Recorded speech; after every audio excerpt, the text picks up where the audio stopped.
To some other news now, and the Gender Equality Agency's released the second round of reporting on the gender pay gap. Let's get some reaction. I want to start with the co-founder at Equal Workplaces, Dr. Rachel Howard. Dr. Howard, thanks for your time. Can you first of all give our viewers a sense of what are we talking about when we talk about the gender pay gap? How significant is it?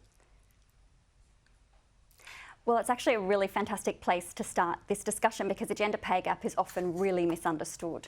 The gender pay gap, in its simplest terms, is the average earning of women in an organisation compared to the average earning of men in an organisation. The gap between those two things forms the gender pay gap.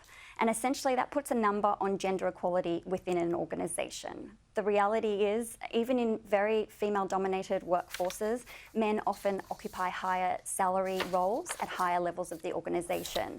And that's how you end up with your gender pay gap. So what does this report, what does this latest data show us?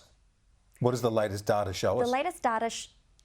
The latest data shows us that the transparency on this issue, in terms of having the first round of gender pay gap reporting last year, has helped progress work within workforces. So, for example, around half, or just over half, of workforces have managed to narrow their gender pay gap in the 12 months since the first release.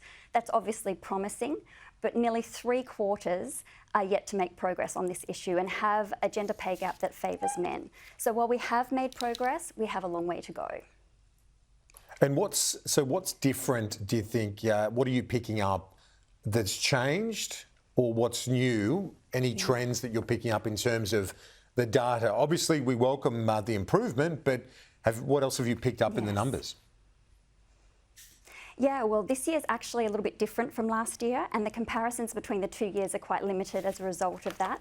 There's been a few changes, but the really big one is the inclusion of the annual salaries of CEOs.